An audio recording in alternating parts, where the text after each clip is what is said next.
Remember, I'm the talent. What's up, everybody? Welcome back to another edition of the Dirty and Driven Podcast. My name is James DeVinny. I am your host of this fine show, this fine Tuesday episode, which we are recording on Tuesday. The Tuesday it's supposed to be released because we recorded yesterday. And thanks to technology and something inside of our setup, which has happened before if you followed the show for a while, it didn't save. So we're trying again. Better late than never.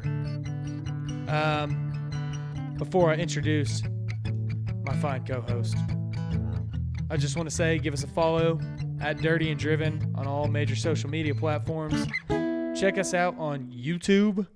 We are now releasing podcasts there, not necessarily video podcasts, but if that's how you like to consume your podcast, it's there, and we are slowly catching them up. And if you have people that want to follow along on YouTube, then awesome. Just want to say thanks to all of our new listeners.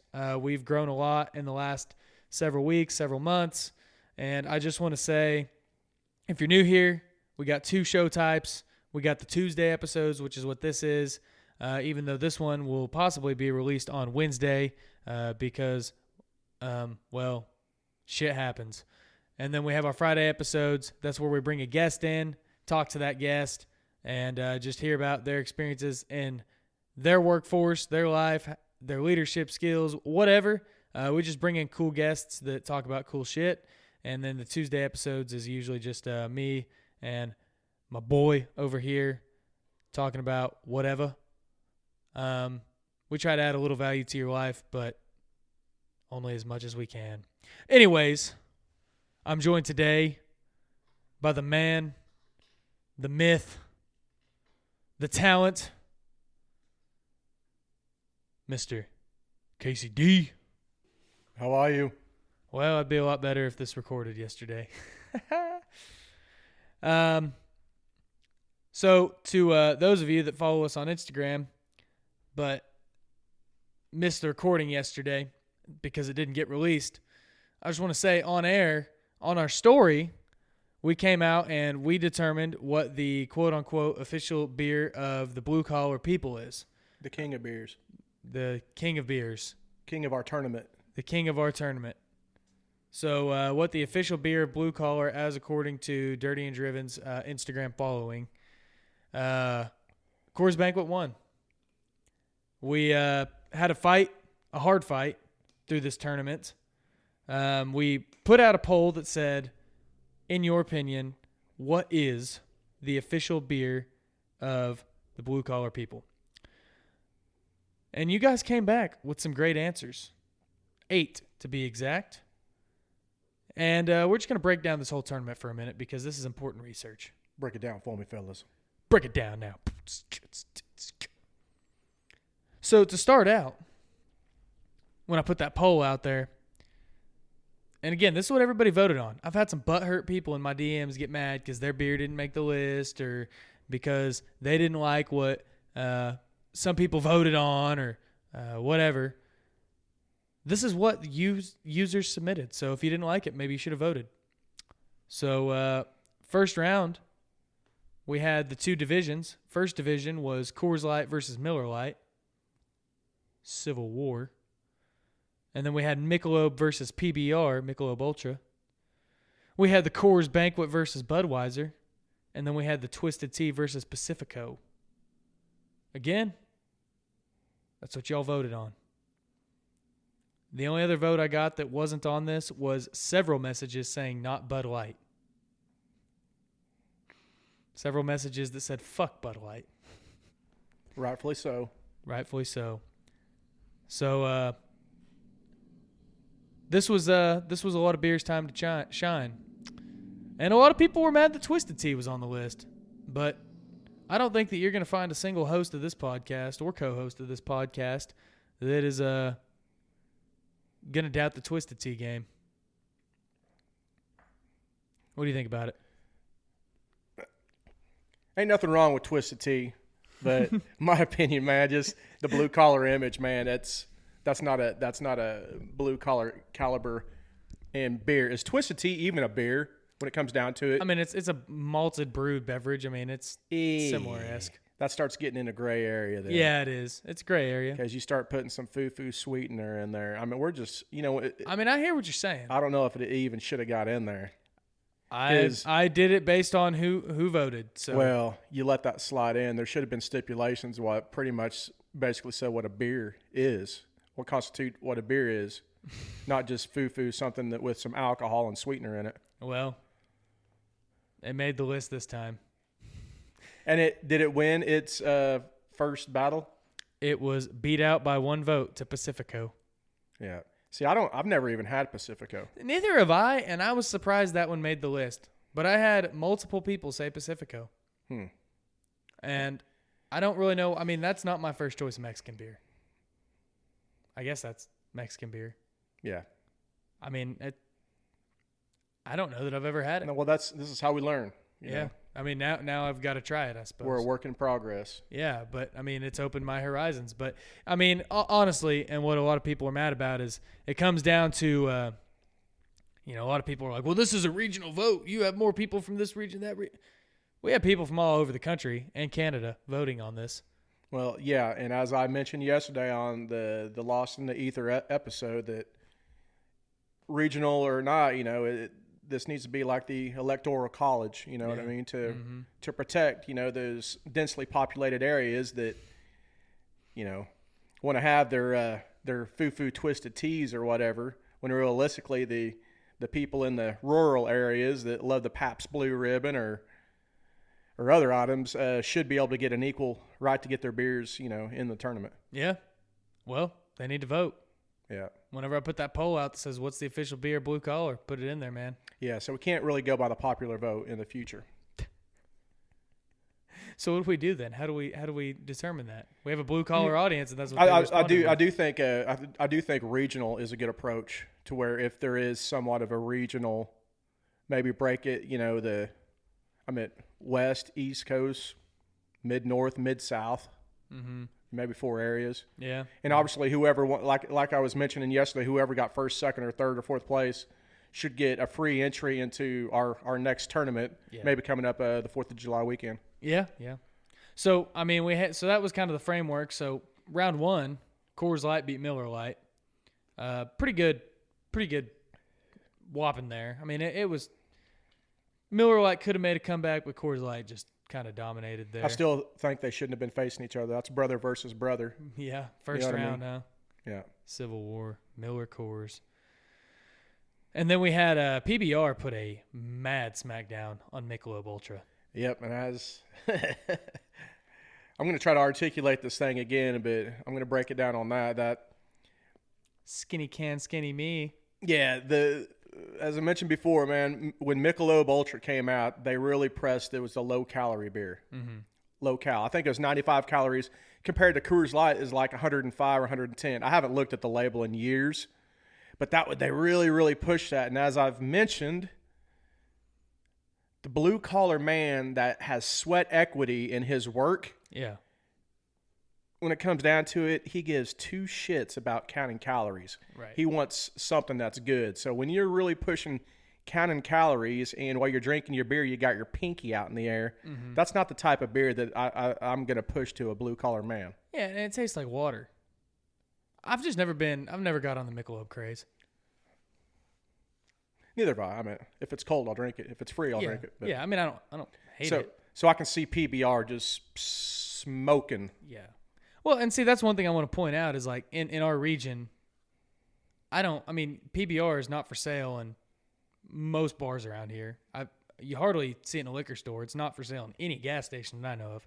So, I mean, right there, regionally, not a lot of PBR around here. So don't come at me with that regional bullshit.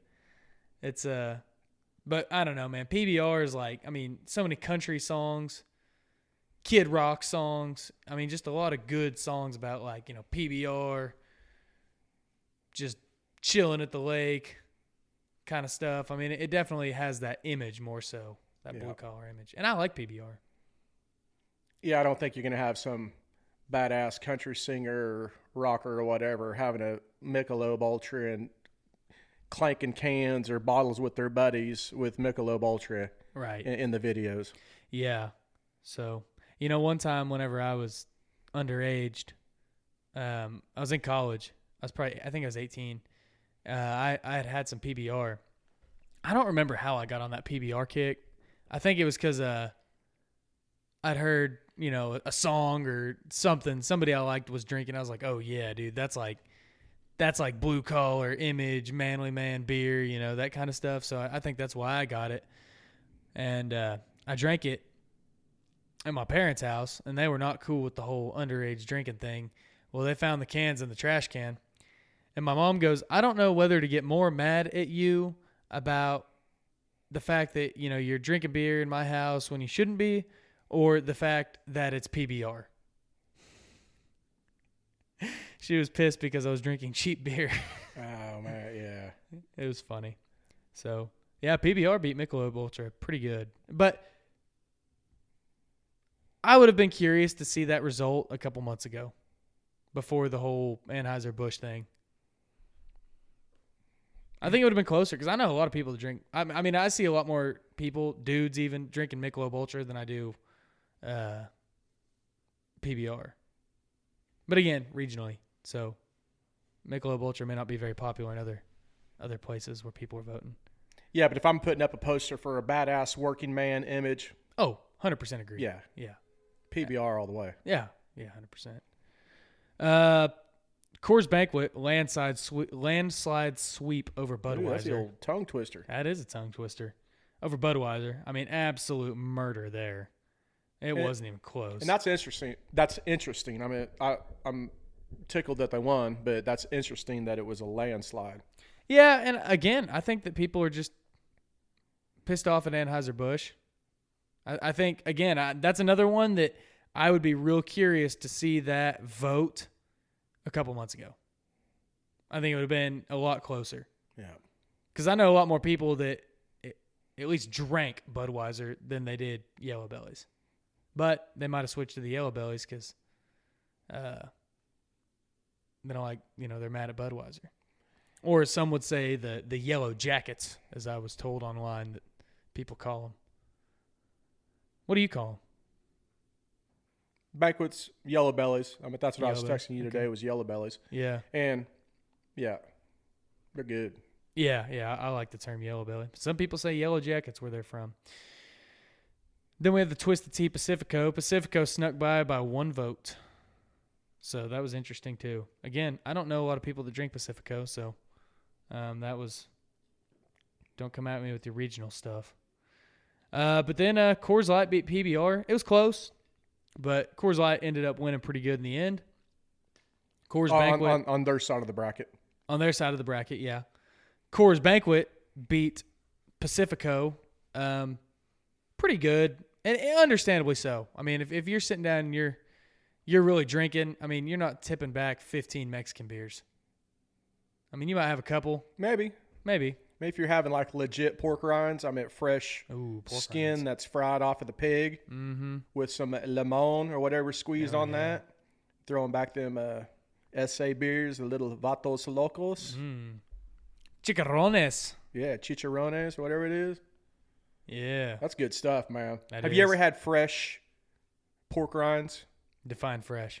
I'm talking about Not that you buy in the bag. I'm talking about the pig is recently slaughtered and the skin is fried up. And I went to St. Louis in March, and we went to this brewery, and we ordered this plate of pork rinds. They had like homemade pork rinds there and beer, and holy crap, dude. Yeah. I mean, you couldn't beat that. It was the best pork rinds I ever had in my life. It's the best, man. And I like pork rinds. That's probably one of my favorite snacks.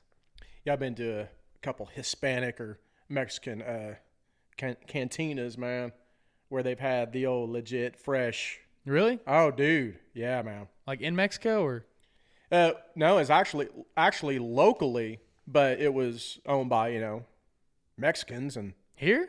Yeah. In Ponca? Yeah, but this is back in the day. Oh. I mean, this is back in the day. I was going to say, I don't think I've ever seen pork rinds on a Mexican menu. No, not Least on, around no, here. no. This is in a bar, just in a bar. Oh, Just okay. you pool hall bar. You know, they might have a band play. You know, Friday or Saturday, and they just serve fresh pork rinds, man. Dude, I love pork rinds. Yeah. That's good stuff. Yeah, I mean, I could see that. Or, I mean, if you're on vacation. But, I mean, if I'm like, I relay everything to rugby parties because that's if I'm going to tie one off, that's typically where is a rugby party. You know, if I'm going to a rugby party, I'm not just down in Mexican beers. Now, if I'm like slow sipping throughout the night, maybe a 6-pack of those Pacificos or something. But, I mean, if we're doing, you know, some drinking games, stuff like that, it's I mean, probably not going to be the Mexican beer. But I like Mexican beer. I like it, you know, it's a good complement to stuff. And you were given a pretty good recipe yesterday for how to really get that Mexican beer going for you.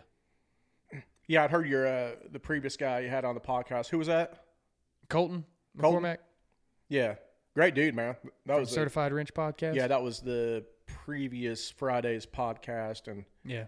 whenever you had talked to him about beers, he had mentioned initially his favorite beer was actually a Mexican beer, Corona, and about when he said Corona, like I said, I swerved my truck, damn near went over the curb and hit a dog. I was so appalled by hearing Corona because that stuff is like skunk piss. You were the airing smell. out your windows, let the skunk smell get out. Yeah. But then he saved himself and he said, or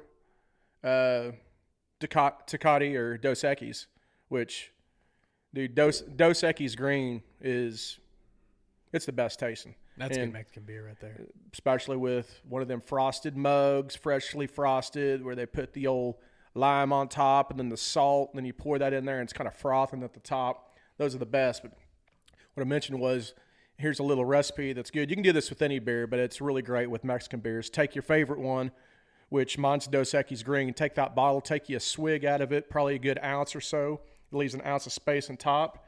Then buy you some Bacardi Limon and pour it in that space. Put your thumb over the top of the bottle, just kind of tilt it over once. It's going to foam up a little bit. Drink the foam off the top, but that Bacardi Limon with that little extra alcohol content, but the flavor of the lime inside of your already favorite Mexican beer, dude, that is the shiznit. Yeah, I'm going to try that. Dude, beautiful. And, you know, better be careful. It'll put a hurting on this old cowboy. It'll Yeah. sneak up on you. Be easy at the lake. Yeah. Oh, yeah. Oh yeah. Yeah, so there you go. If you get no other value from this episode, you got that. If you haven't already done that. It's a game changer. Yeah, I could see why. You know what I used to do, and this is back whenever I was like probably 17 or something, you know, real underage, is sometimes I would put my shot of Jack Daniels in my Coors Light. Instead of having a shot and chasing it, I'd just mix it in there. Damn, son. Yeah. That sounds a little rough. That sounds like something I would do when I was 17, Yeah. but now I wouldn't really have too much desire to try. Yeah, separate, they're fine, but together, that's, you know. I used to love it, man, but now I had it not too long ago. I mean, it's probably been a year or two since I tried it, but I was like, this doesn't hit the same as it did back then. Well, that reminds me of, you know, separate, they're fine, but together it's not as good as it sounded.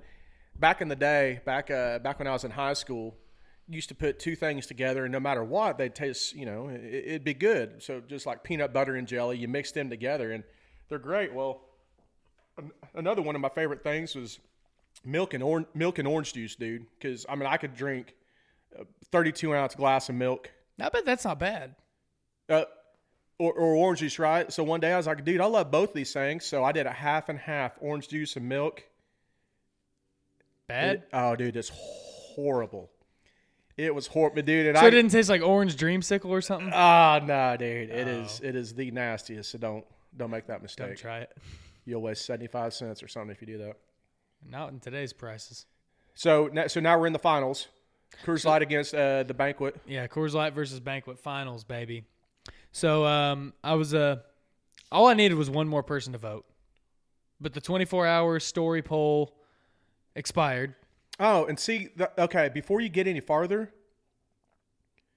only one more so that anybody out there who thinks that your vote does not count and you're sitting at home not going to the polling place, That one more vote could have made the difference right there. Yeah. And this hurt some people. I had some people mad in the DMs after we did this. So yesterday on our non-existent podcast, Casey flipped a Coors Light bottle cap, and top Coors Light wins if it landed with the Coors Light logo up. If it landed down, Coors Banquet won. So we flipped the bottle cap, and again, 50-50 votes. There's about 100 votes. I think it was 100 even. We had 50 votes for Coors Light, 50 votes for Coors Banquet. So we flipped a bottle cap because we didn't have a coin, and Coors Banquet won. And the Coors Light people were very sad that Coors Banquet was deemed the official blue-collar beer. Yeah, and with Coors Banquet winning, I was drinking a Coors Light yesterday. And fortunately, one glass half full thing about recording this makeup podcast is gives me another reason to drink beer. Yeah. In a succession, the day following the previous day. Uh-huh. But now, since Banquet won, I'm drinking the little yellow bellies. And, if we want, I don't know if we want to run it or not, but we could actually flip the Coors Banquet bottle cap to see if it really is truly the winner or if it's a wash. One guy that came in the DMs, Chad Portek, great dude. He messages me. He said, "I know who the winner is in my heart." He said, "When have you ever flipped a bottle cap and it landed face up?" Really? That's what he said. I would figure that would be like the law of averages, 50-50, no matter, I don't know. I mean, I guess I get the point because I guess there'd be more weight with the logo going down. Yeah, that makes sense. I could see where you'd have a slight advantage, but I don't know. Let's try it. You're going to try it? Yeah, I don't know if we're going to go with it or not. Well, we're going to leave it in the show. I mean, Banquet won, I think. I'm cool with the Banquet, but here we go. You ready? We'll see. Ball never lies, right? Yeah, here we go. Well, it landed on its side in between a crack. Here we go. My dude, face up. Banquet won. Banquet won. Again. And, dude, face up. Face up. You see that? I see that. So that it's meant to be that Banquet won. Banquet won. So, anyways, one of the complaints that we got was, I'm from Florida, and this poll is bullshit, therefore I'm not going to vote because I have never seen a blue-collar person drinking Coors. And I was like, what? In our region, Coors is king. Well, but we're rural Oklahoma, not far from Colorado, and that's kind of the cowboy beer. yeah, exactly. That's what I was going to say, especially with the 101 Wild West Rodeo coming up here in Ponca City here pretty quick. Not that I've really been in the scene, but I could stereotype or not, but I could think PBR, Coors Banquet, those type of beers are really strong in the Western. Rodeo. Yeah, rodeo world. Yeah. The belt buckle. I see you're wearing your belt buckle. Yeah, buddy. There you go. The Great Seal of Oklahoma. Yeah, and I was at a music festival over Memorial Day weekend, and that's what everybody was drinking. In fact, I did not see a single Anheuser-Busch product being consumed. And it was like one of those deals, where the town was kind of shut down for this festival, and people were walking around. Open container was allowed. People could walk through the streets with their beers and stuff. And all I saw people drinking was either like frozen drinks, for the girls and stuff, mixed drinks. But beer-wise, Keystone Light, Coors Light, Banquets, and Blue Moon. Yeah. Blue Moon didn't make that list. Dang. Huh? Blue Moon didn't. That's what I was going to say. I could see almost Blue Moon getting in, and not that I don't know about blue collar, but I could see it getting in before one or two of those other ones. That's like I know that they say Miller is the champagne of beers, but which I'm not a fan of Miller originally. You ever had it? And I'm not a fan of champagne, and so I hate champagne. But no, dude. Miller, Blue Moon, Miller Lite. If I'm trying to get a little fancy, I don't drink wine. If I want something kind of nice with my steak dinner, I'm going Blue Moon.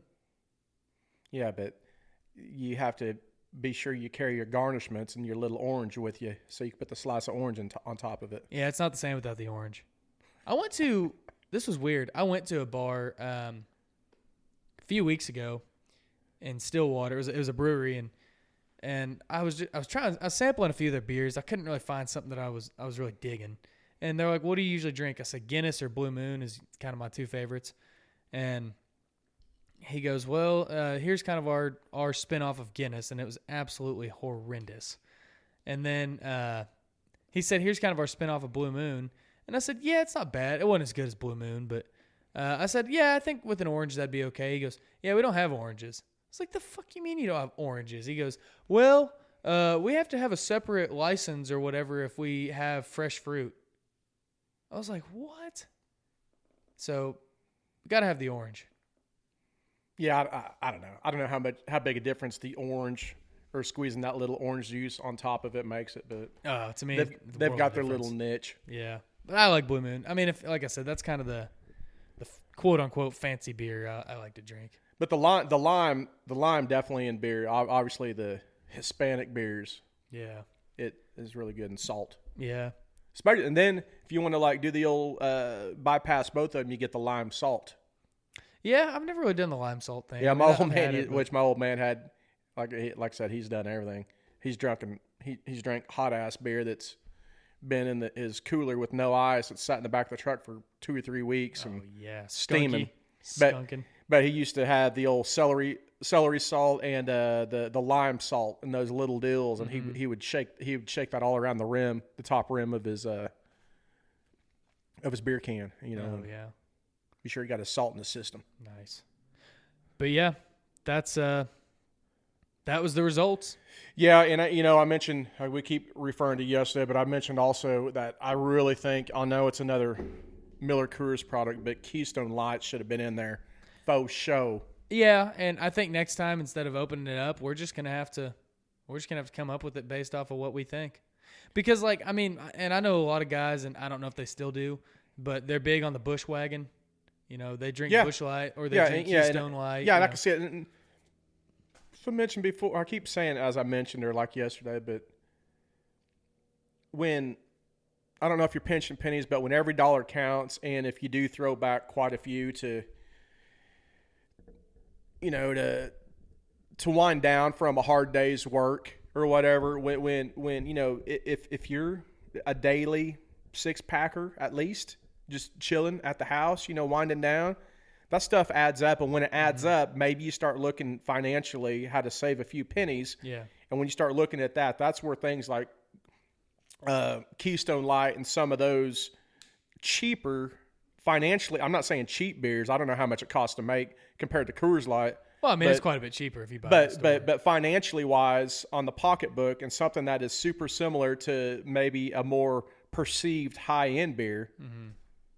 I mean, it's things like Keystone Light and I'm not saying blue-collar guys are cheaper or wanting to save money, but when you consume a quantity, I can see things like Keystone Light being more of a winner than any of them. Well, I agree too, and I think that's why a lot of guys like Bush. But dude, I pissed off some Bush Light people one time on Instagram. This is a couple of years ago. Is whenever they came out with, I think it's whenever they came out with Bush Apple, which I was never a big Bush Apple. I've never been into the Bush scene. I liked Keystone for a while, but Bush was one that I just never could get into. And well, anyways, they come out with the Bush Apple. Well, they're selling all this Bush merchandise, and I see an ad for it on Instagram, like just a paid-for ad by Bush, and it's their hats and their shirts and all that. Well, a hat was like $30. A shirt was like $40. And so I commented on there, man, this rubbed some people raw.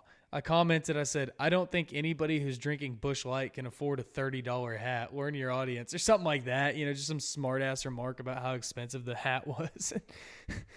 Dude, I got attacked by some hardcore Bush people. That's a good comment though. Yeah. Well, but they were all like, I could be a billionaire and I'd still drink Bush Light. This is my beer, And it was so funny because some of them I'd click on their profiles and they all were like, every single one of them, I don't know what it was, but every single one of these guys had at least one picture of them drinking a Bush Light and wearing a pair of Daisy Dukes on vacation or something. Yeah. Well, yeah. The worst thing you can get is silence on a post or anything that you do. Yeah, that's the worst thing. I think professional wrestling was the first ones to really realize that. This is probably, and I'm just throwing out a number here, back in the 40s or 50s. And they say the worst thing you can do is if you're an entertainer, if you're a professional wrestler, or if you're in any aspect, whether you're doing social media or performing in front of a crowd or whatever, the worst thing you can do is go out there and it be complete silence whenever you perform. Yeah. You want either two reactions. You want people either booing the shit out of you, hating you, or cheering you on. You either want to be the heel or the face. That means someone's emotions are invested in you, and they'll either click on your article or they'll either buy the tickets or pay for admit whatever, because they either want to see you get your ass kicked or they want to see you win.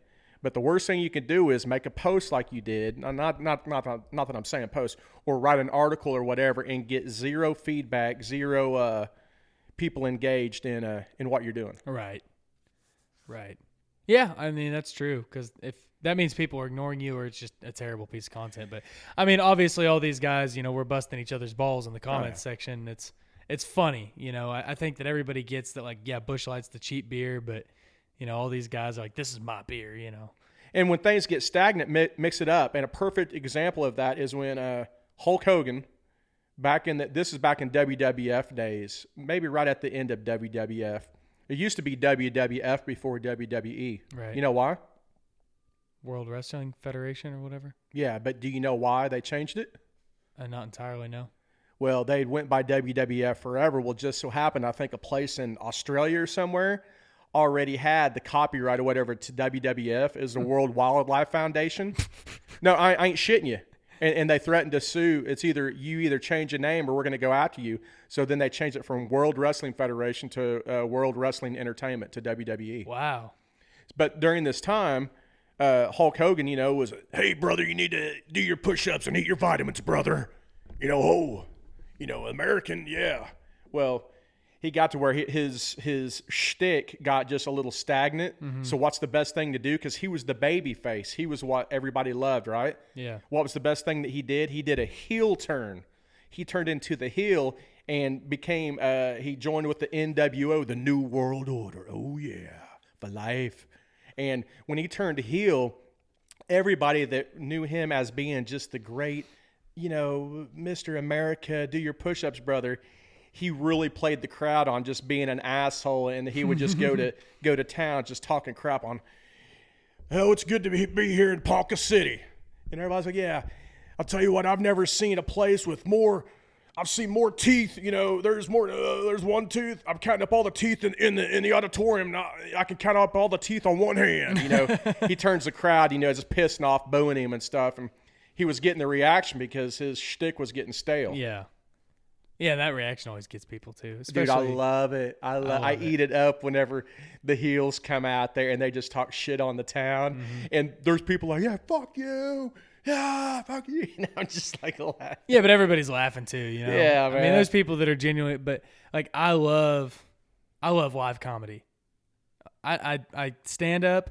I have a hard time watching it on TV, but man, going to a live comedy show, you just can't beat it, especially whenever the comedian's there and they kind of have those jokes of that similar stuff of just making fun of the crowd, making fun of the town. That stuff is so funny to me. Well, they've gotten the reps in, man. They've seen it and heard it all, and also that comedian has the microphone. Mm-hmm. And when you have the microphone, you're the loudest one in the bar, right, or you're the loudest one on stage. So no matter if someone's being an asshole in the bar or whatever, they're going to be quick with their comebacks. For one, they have the art of wit, but plus they've got the noise, the loudness of the microphone to overpower whoever. Then if they really get pissed off, if the guy gets belligerent and violent, they'll just kick his ass out. Yeah, get everybody to boo him. Yeah, that's true. And yeah, I love that kind of stuff. I just love kind of the anti-hero or whatever. Because, I mean, some acts they get old. And it's cool whenever the celebrities that stay relevant the longest are the ones that I feel like they get in the spotlight for a while. And then, and companies too, they get in the spotlight for a little while and then they kind of back off, fly under the radar, keep doing their thing, keep clicking away. And then they do something else that's controversial, whether it be good or bad. And then they kind of hide again, and then they come back, and then they do. people that have that art mastered, those are the ones that make it to the top. Well, the best thing all these beer companies could do if I was an executive is the Coors Lights of the world, or even the ones who aren't as strong. This is the best time to pounce on the American values, the blue collar man, just don't be afraid of just being a hard working, sweat equity type of person. Right. Just really, really push it, man. Mm-hmm. Well, that's why I was saying Yuengling, dude. I feel like they have such an opportunity right now because they've really expanded themselves from East Coast and kind of the South into now they're getting more Midwest and whatever the hell Oklahoma is, mid. I know that now they're in like Missouri and Oklahoma and Kansas and all these other, kind of states in our region. They're expanding. And their whole thing is we are American-owned, brewed in America, America's oldest brewery, family-owned, that kind of thing. And, dude, if they really played that, they've got such an opportunity here to really pounce on all that shit and really take over as, a big blue-collar beer kind of thing. But, I mean, to relay that to the trades as well, man. Look at how many construction companies are, and this isn't our topic, but I think it's a great point that I just thought of. So many construction companies and other companies kind of have that old school mentality of, we work the dog shit out of you, and, if you can't do your job, we'll fire you and get somebody else in here that can, and no real culture, it's just been the same. It's the same company it was 40 years ago. And it's just stagnant. It's old. It's time for something new and refreshed to bring in a new generation. And a lot of companies aren't doing that. And the companies that are, though, dude, they are kicking ass. And they don't have a labor shortage. It's the same kind of deal. There's nothing like putting in the hard work and then getting, not that you have to get rewarded, but when you show up for work, kick ass, put in your time, get the job done, then you can kick back and celebrate with a ice-cold Coors Banquet.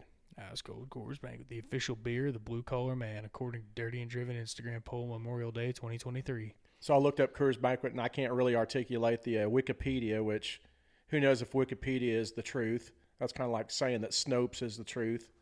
Wikipedia is funded by you know who the hell I'm talking about, and also Snopes is funded by you know who in the hell I'm talking about. But anyway, looking up Coors Banquet, the reason why it was called Coors Banquet was because the banquet halls back in the day, they would serve this beer, and this is back in the I could throw out a number, but it was in banquet halls, so that's why it's the banquet beer. It's known as the banquet beer. So yeah, and unless if they've changed the formula over the years, it's can't go wrong with it. It's pretty damn good. It's pretty good stuff. Yeah. Yeah. Yeah, I like that stuff. But anyways. Oh, I just want to do a little political rant here for a second. People do understand my little comment that I just did right there.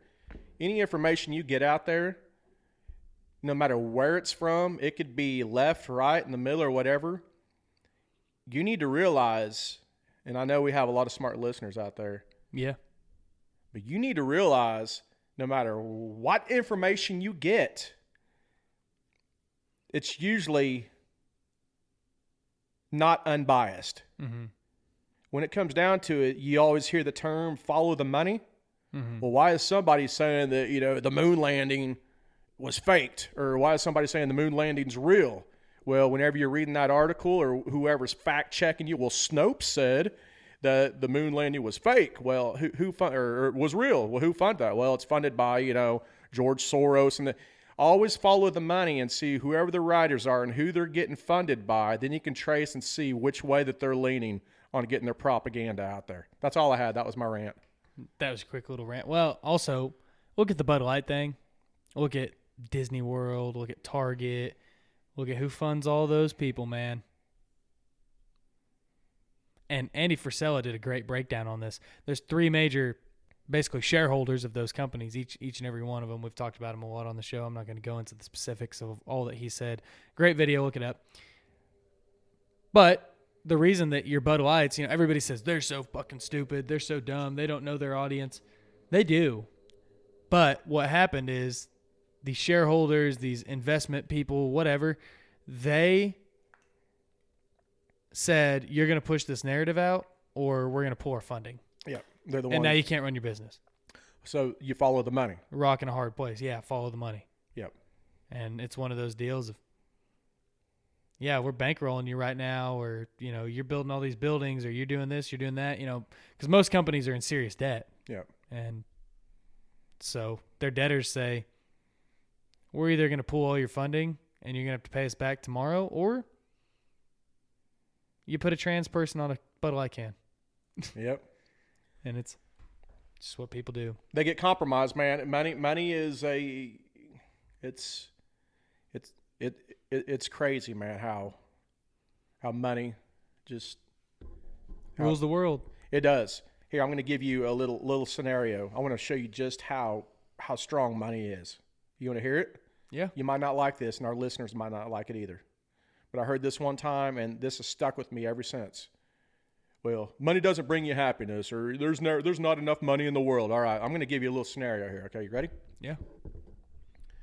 Tell you what I'm going to do. James, I'm going to give you $50. Okay? What do I got to do?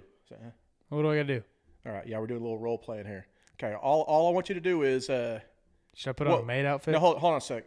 Oh. Your dog, Daisy, what kind of dog is Daisy? Golden Retriever. Oh, Daisy. How old is... I assume Daisy's... does she identify as a female? Or do you identify her as a female? Yeah. Okay. Well, for $50, I want you to get down on one knee, look Daisy in the eyes, kind of pet her behind the ears, and then I want you to take both of your hands and slowly squeeze her throat. And slowly squeeze until she takes her last breath and can't breathe anymore. I want you to kill her. Would you do that for $50? No. Okay. Dude, I'm sorry about that. All right. No, I wouldn't kill my dog for $50. Well, hold on a second. No, I'm sorry. Okay. James, okay, I got $500. For $500, I want you to take that beautiful brown long-haired dog Daisy of yours, get down on one knee, look her in the eyes, stroke her behind the ear, and slowly squeeze your hands around her throat for $500. Would you do that? No. Oh, okay, dude. All right, man. I was out of line on that. Okay, for $50,000, James, I got $50,000 cash right here. That beautiful dog of yours, get down on one knee, squeeze her throat till she dies. Would you do that? I still don't think I would. Okay.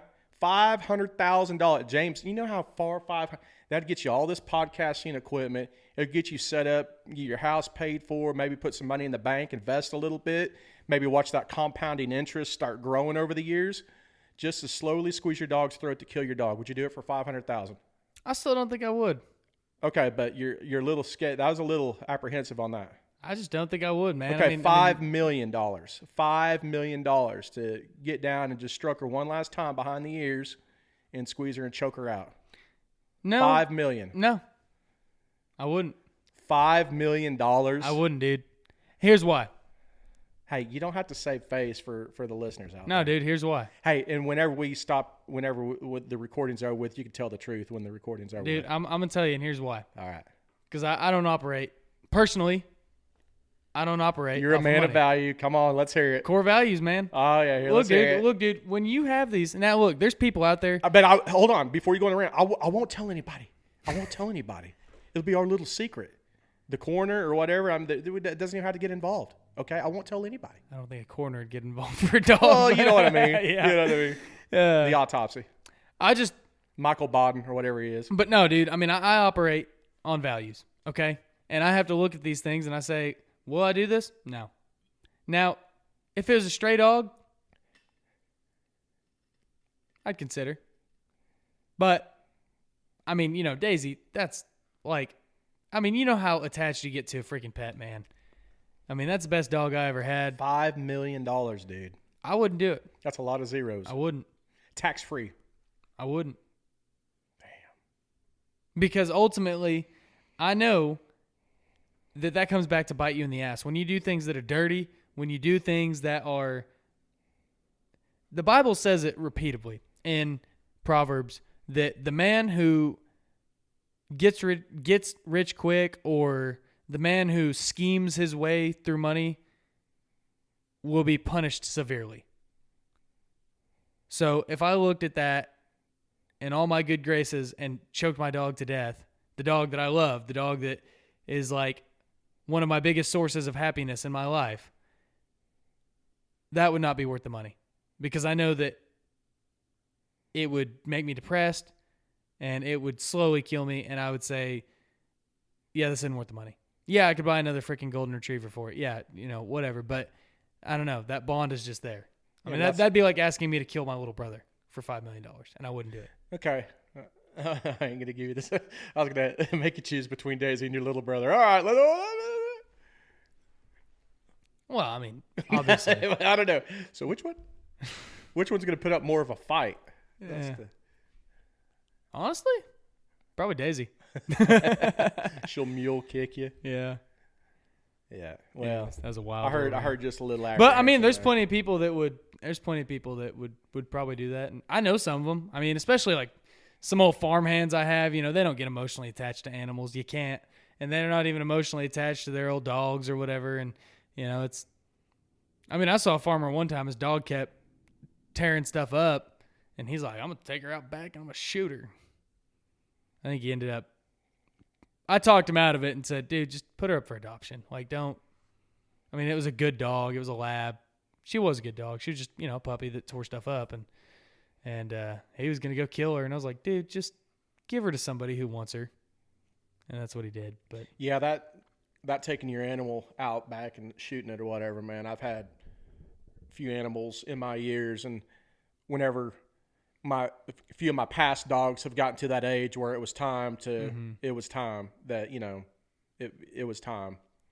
You could have maybe let them naturally try to go, but they were it was a bad situation. So far in pain, yeah.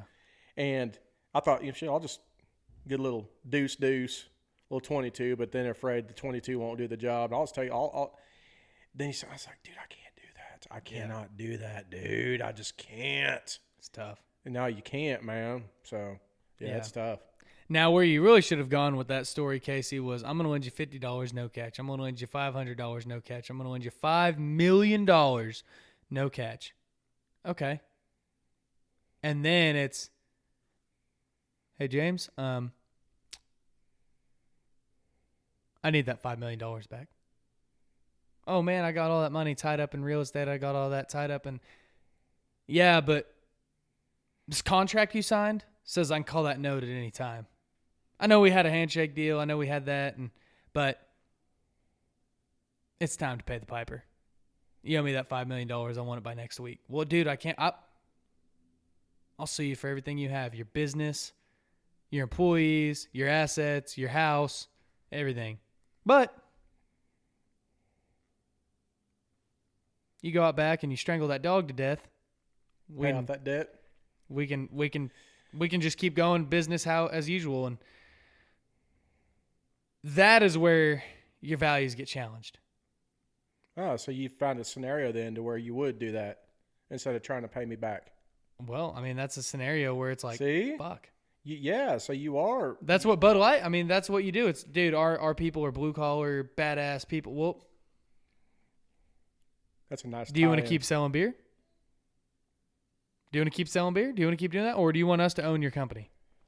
And it's like Target, You want to keep being the white women's paradise, or you just want to sell the shirt with the devil on it to a baby? Well, not only that, but they're selling those badass the bulge swimsuits. Yeah, the women's bikinis where you could tuck your junk into. Yeah. Which be like old Oscar De La Hoya did that one time. Well, people are calling those transvestite things, but dude, just go to Europe. That's just what dudes wear. Speedos. Just tuck it between your legs and use some duct tape. Yeah. Yep. I don't know how we got on that. That was a dark. All right. It's just interesting. Talk about money, man. Yeah, I think that's where core values are so important. And again, not really what I had in mind to talk about today, but I think it's important for people to have a set of values. An individual, you don't necessarily have to write them, but you have your values that you live by, and whenever you get off those values, that's kind of whenever shit goes south. I love how you You turned my deal. That's a nice segue into core values. I like how you turned that. Buddy. Nice transition. Well, I think that that's one of the most important things that a company can define. I mean, truthfully, I think that whenever you have a company, I think that you owe it to develop higher standard people. I think that anybody who comes to work for your company should be the standard of what it looks like to work for a great place. I think that you should want to build a culture. Well, one of the top things you can do is have a set plan of core values, real core values, not just being like, well, our core values are on time, under budget, and safety. You know, ours is safety, honor, commitment. Yeah, I think that that's freaking weak. Like a robot. Safety, honor, commitment. Yeah, dude, that's like very broad brush, generalized.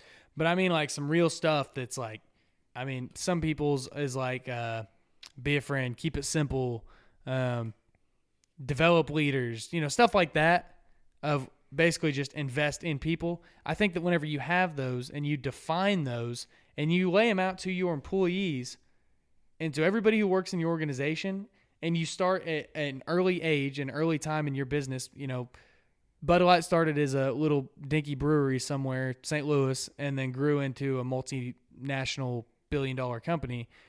You know, if they had those values early on and instilled it beat it into everyone's head, you know, culture, everybody who has a good culture, everyone says, well, they're a cult. Well, yeah, where do you think the word cult comes from? It comes from culture, or I guess culture comes from the word cult. They have something all in common, and they all have the same beliefs and the same mission. So when you have those core values and they're defined, you sit there and tell your employees, whether you have one or whether you have 50 or whether you have 50,000, you say, this is what we believe in, and you hire and fire on those core values. So if you have, let's say you're the president, the CEO, and you have an exec board that's not following your core values, that's where you got to start kicking them out, saying, y'all ain't going to stay in this company. Because what happens is whenever you don't have those core values defined, then you get these investors coming in saying, well, we want you to do this, this, and that. And someone's going to look at the dollar signs and go, okay, I'm for sale. But when you have those core values to reference, you look back and you say, does this align with what I actually believe in? And is this okay for me to do based off of my beliefs? Or if I do this, am I going to hate myself? And whenever you have that to fall back on, then you avoid things like borrowing money from sleazy people. I've seen it happen recently to where all it takes is one mole to get in and work their way up into an executive role, like on a board. Mm-hmm. I think it happened with Exxon, to where you have a strong board with these core values, but all it takes is one, and if the board's only 3, 4, or 5 people and not one person comes in, then they start being whether they're the minority out of everybody or whatever, they start being the strong voice. They can totally change the direction of that company. Yeah. And they did it with Exxon with this ESG stuff. Mm. You heard of ESG, right? Remind me what ESG was the original. It was the first one. ESG is environmental, social, and governance, where you can look up whatever company, anybody can listen right now can do it. You can look up whatever company you know that's a decent sized company, and they have a social credit score out there right now in real time. Mm-hmm. You can pull it up, and it's the ESG. They want everybody to go to a social credit score. That's the future. That's if this administration and these people who, here's my political deal, want to rule the world the way that it's going. They want everybody to have a social credit score to where it'll affect you going and getting a loan and everything. And if your social credit score is low, then it's going to affect you being able to get money from certain banks and stuff in the future. Mm-hmm. So E is for environmental, meaning anything to do if you are contributing to greenhouse gases, or if you're investing your money, your own personal money, into companies who don't have a strong ESG score or who have a very low score in environmental, protecting the pollutants that's going out. If they have a low score, it's going to ding you because you invested in the company that has a shitty ESG score, right? And the social is making sure that you have enough minorities on the board, whether they're capable of running the company or not. You need to make sure that all those boxes are checked. That'll increase your social score. And the governance is basically making sure that you're in line with whatever the government's putting out right now. You've got that, and then you've got the equity inclusion and other stuff. Well, Exxon, if I remember right, Exxon had one person that got on their board that infiltrated and started changing the whole direction of Exxon towards this ESG deal. And I think it affected the company substantially because that little mole worked their way up in there and affected the company. So if you get that, I'm not saying bad apple, but you get that one little mole that comes in there and starts the ripple effect into your core values and the direction you want to go, it can totally change your company. Yeah. And I don't know if that's what happened with Budweiser. I mean, I would really hate to think that the company put everything on this little advertising deal on one person that was over. I mean, ultimately, that I guess it falls on whoever the head is of that, but that they had the ultimate decision on pushing this because they should have known the backlash they're going to get. Yeah. Well, and that's something that I've seen it on a small scale too. And just your construction crew, dude.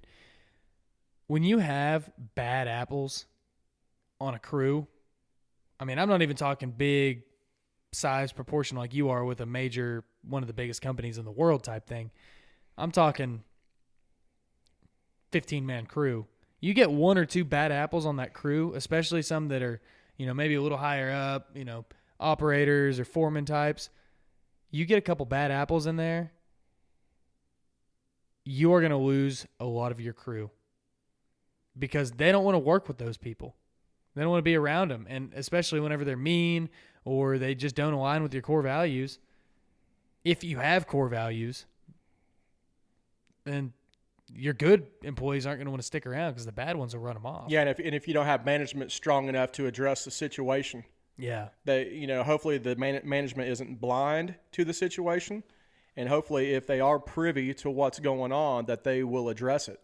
Yeah, but that's where core values are so important too, because whenever you are a manager and you are tasked with, I either need to correct this person or fire this person, what grounds do you have to correct or fire them? Let's say they show up and they do their job and their only thing is they just have a bad attitude. Nobody wants to work with them, but they're a decent hand. Well, most construction guys are going to go, well, they're a decent hand. I need people. I don't want to fire them. But whenever you have core values and you have a culture, you sit here and you say, well, these are our core values and we are not willing to budge on them. This is what we believe in. This is what we stand for. Hey, you're violating these core values because, let's say it's, be a friend or be enthusiastic, something like that. Those are just a couple common ones that I see a lot of companies have.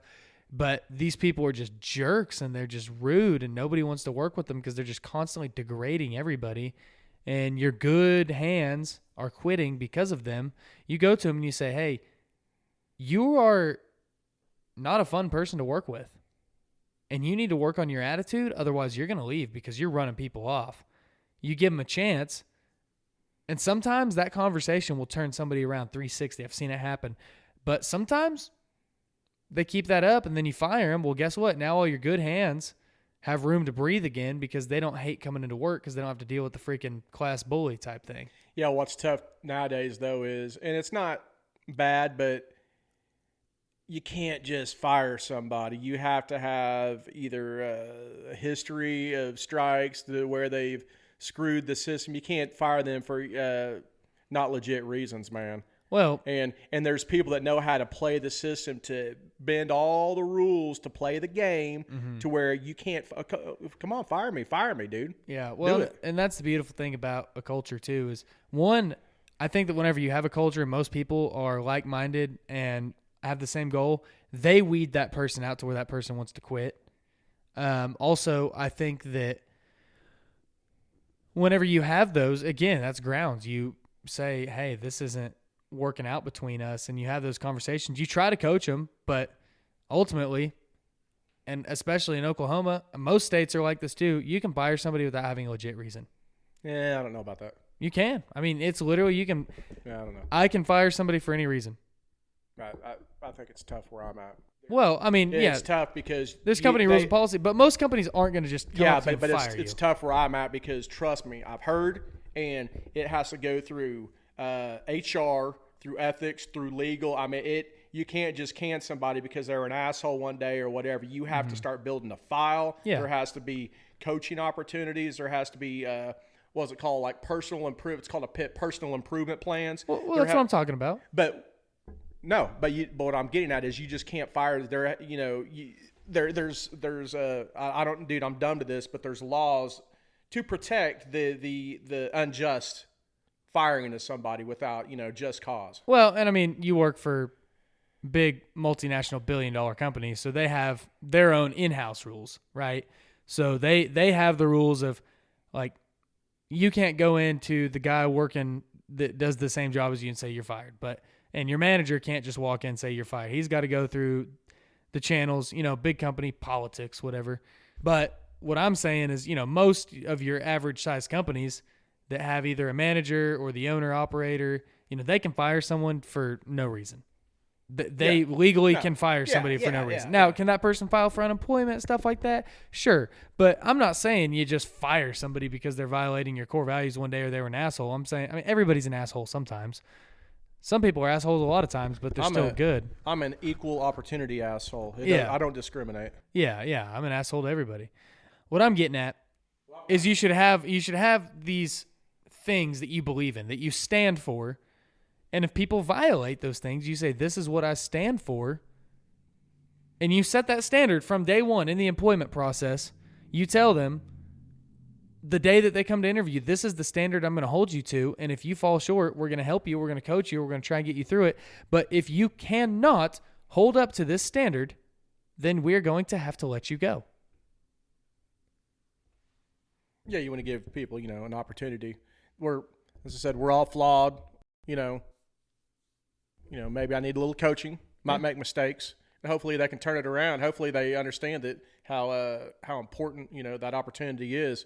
But I'll tell you what, if it's brought to management's attention or if management is aware and they're not doing anything about it, there might be some fragging involved.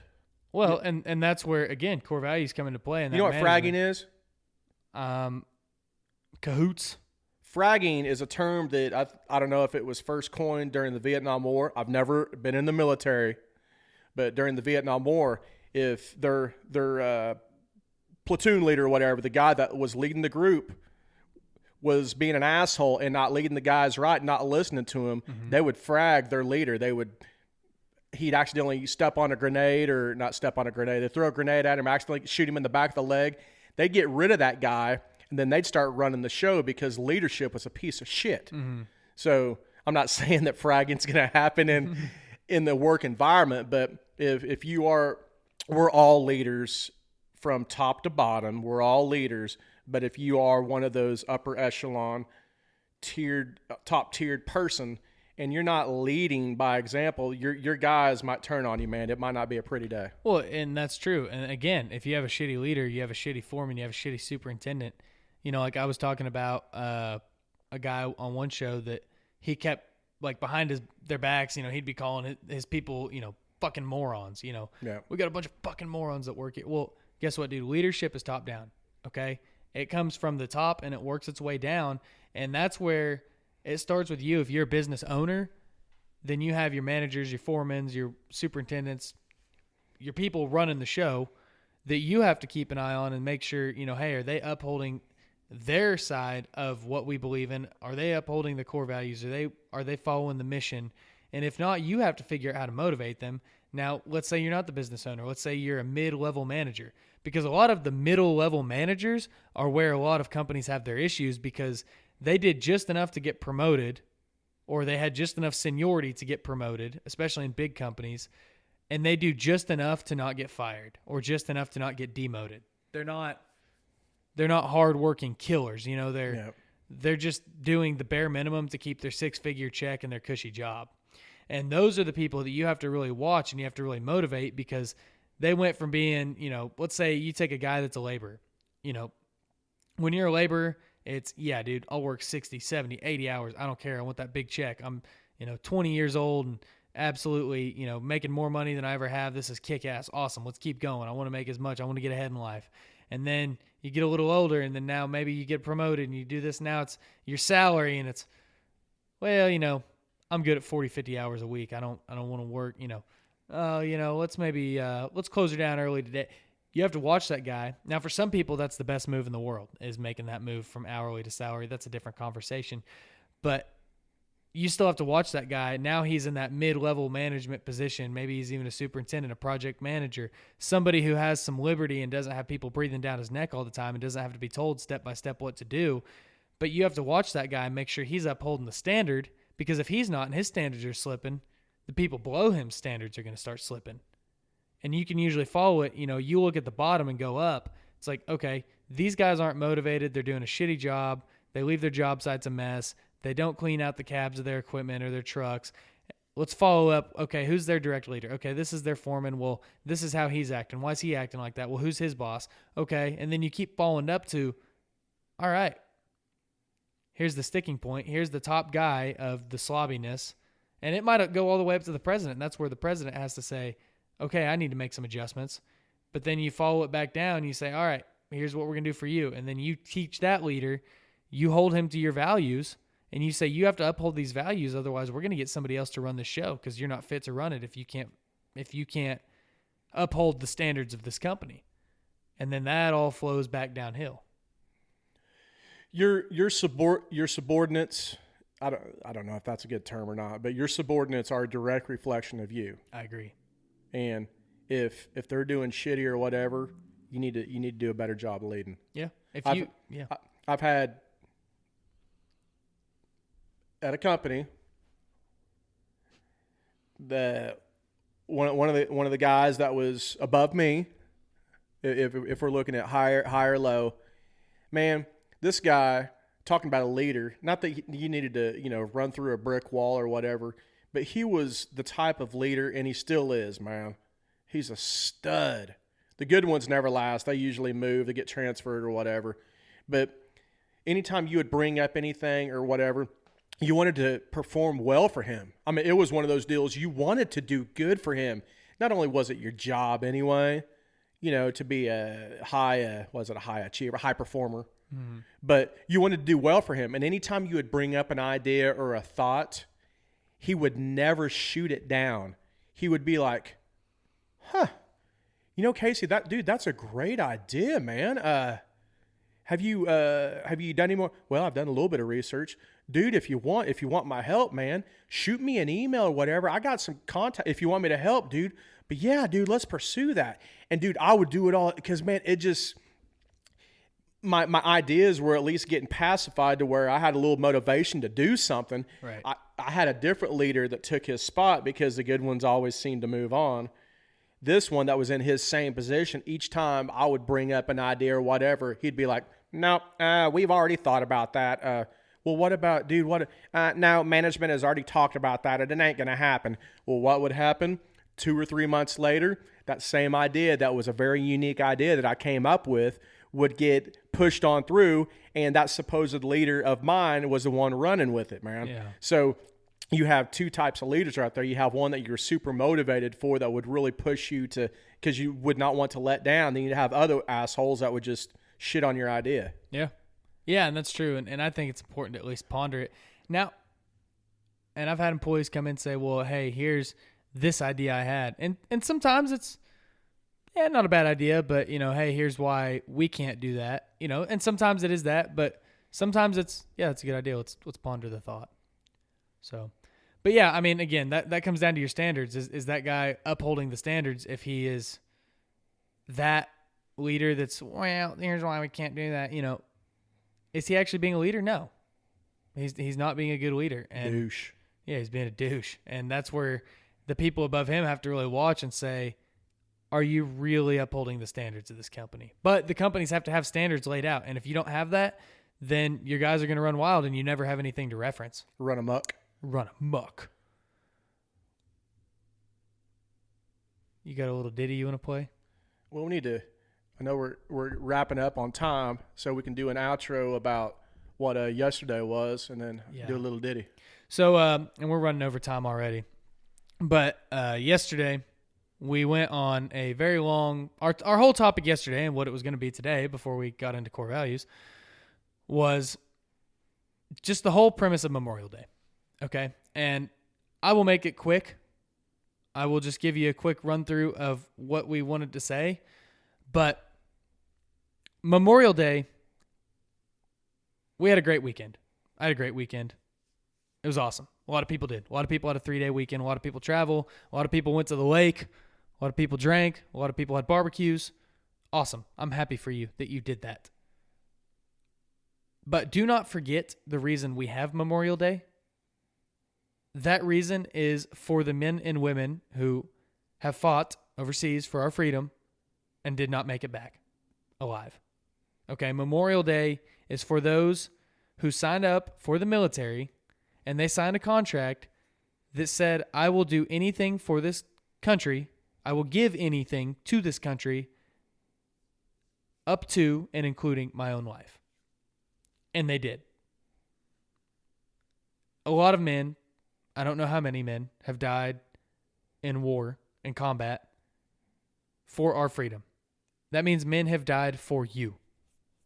There is blood shed for you, the listener.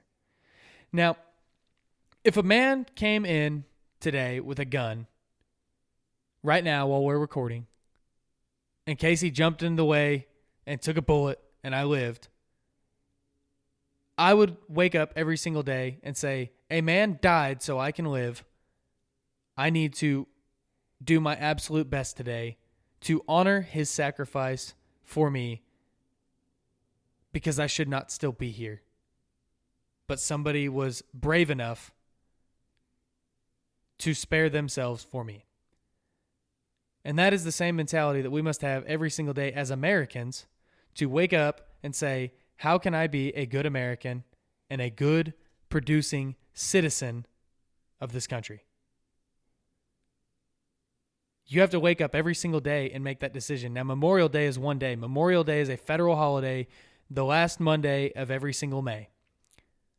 But every single day, we need to remember that men have died for us. Throughout the years, doesn't matter what you think of the current president, doesn't matter what you think of the current military situation, from before America even became a country until now, millions of people have died so that you may live the life you have and have the freedoms you have, the freedoms of religion, the freedoms of speech, the freedoms of loving whoever you want to love, the freedoms that most countries do not have. And you have to remember that every single day. So every single day, wake up and say, how can I be a good, high-producing American today?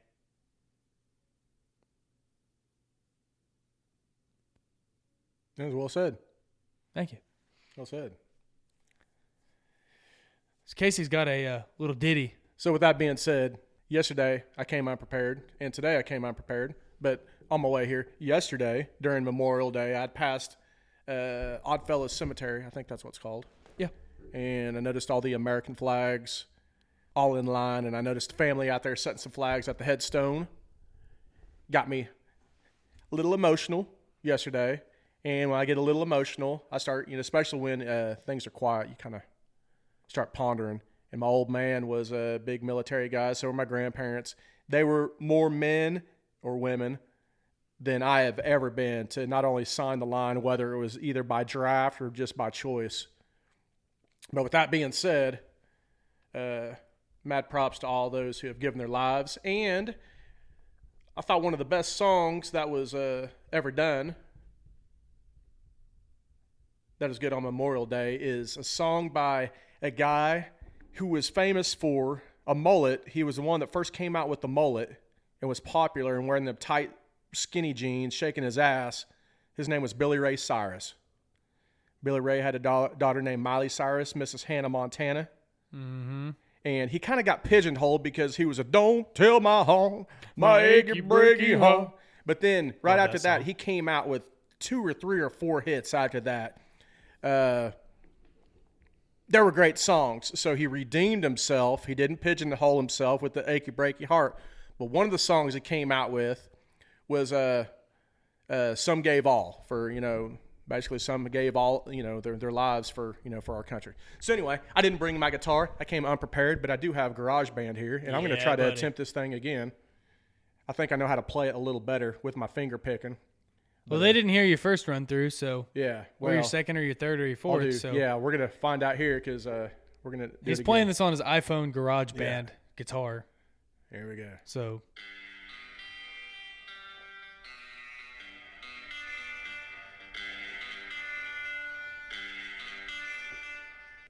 Knew a man, called him Santa Cain. Still many just don't know his name. But a hero, yes, was he. Left a boy, come back a man. Still many just don't understand about the reasons we are free.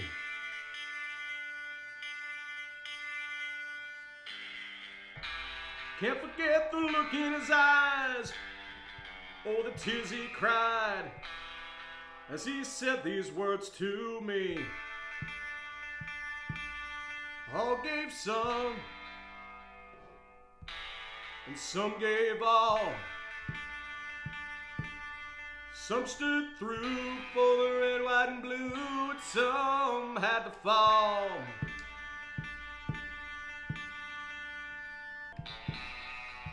If you ever think of me, think of all your liberties and recall. Yeah, recall. Some gave all. there it was. There it was. Yeah, buddy. There we go. Yeah. We can get a little bit of goodie out of that. Yeah. No, that was good, man. That was good for the GarageBand app. But yeah, guys, I just want to say, just keep that in mind, man. There's people that gave a lot for you to live the life you do. So when you're out having fun, whenever you're out working, just remember that there are people who have died for you, and you matter. You are here for a reason. You matter, and there are people who died so that you may keep living. Yeah, and remember, it's not just one day out of the year. It should be 365. 365, baby. It's kind of like Valentine's Day. You don't love your significant other one day out of the year, but you just kind of recognize it that day. But Memorial Day, try to recognize that a lot, man. A lot of broken families out there because their loved one was willing to give that sacrifice, pay that sacrifice. So who knows what language we'd be speaking without those brave men and women of this country. Also, just want to say on the subject of Memorial Day, before we wrap this puppy up, a lot of people worked on Memorial Day. A lot of people worked over the weekend. Blue-collar workers. Because blue-collar people still have to show up to work to keep our nation running. Casey was shipping oil across the country through the pipelines. I was shipping refined oil, and that was jet fuel, low sulfur diesel, finished gasoline, propane, butane, isobutane, polypropylenes. Yeah, he was shipping all that out so that we could go on our trips, put fuel in our cars, Plastics, put fuel in our jets. propane for the grills, Yeah. isobutane and butane for the lighters to spark up or the hairspray, I wouldn't have been able to fill up the dirty and driven private jet. or the low bottom ends for the asphalt that paves the roads, or for the tires that are buddy. made. There's a lot of stuff that comes from oil. Yeah, so Casey shipping that. Dude, grocery stores.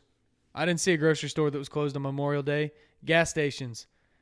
I saw construction workers directing traffic. Remember, the definition of blue collar is pretty much anybody who has sweat equity, who's sweating to earn that dollar. Mm-hmm. I saw police. I saw firefighters. I saw EMT. I know the landfill was still working. Dude, there's a lot of people who keep working on the holidays to keep this country and this world going, and those are blue-collar people. And if you want to be less of a blue collar, turn the thermostat up a little bit or down a little bit and get that air conditioner going. You'll be less of blue collar, then you won't be sweating as much. Yeah, a lot of people kept it going, man. So hats off to those people. If you worked over the weekend, thank you, because you're who keeps our world going. And if you didn't work, don't feel bad, man. I hope you enjoyed your weekend. I know I did, but just remember the reason we do that. Anyways, man, you got any final thoughts? Nope, it's been a good one. Been a pleasure. Hopefully that record button recorded. I think the record button recorded, and if it didn't, then I don't know what we're going to do. Value and effort. We must persevere. We must persevere. We put out Tuesday episodes consistent, and this is the last whatever because of the failed attempt yesterday being Memorial Day. Mm-hmm. We're going to show that we strived hard, we pushed through it, and we did it. Yeah, buddy. We don't want to let you guys down. We don't want to let ourselves down. That's why it's going to be released tonight on Tuesday night. Right, James? We're going to do our darndest. It might be Wednesday morning. Depends on what part of the world you're at. Depends on what part of the world you're at, and it depends on the fact that it's also already 7 o'clock, and I don't know if I'll have time to edit it. But we will see. Guys, thanks for tuning in. Hope you enjoyed the show. Hope you got some value out of it. How are you? No, by God. By God. That's my outro. That's your outro. How are you is your intro. Yeah. Guys, if you got any value out of the show, give us a 5-star review. If you're pissed off that Coors Banquet beat Coors Light, send us a DM. We'd love to hear about it. All right. Till next time.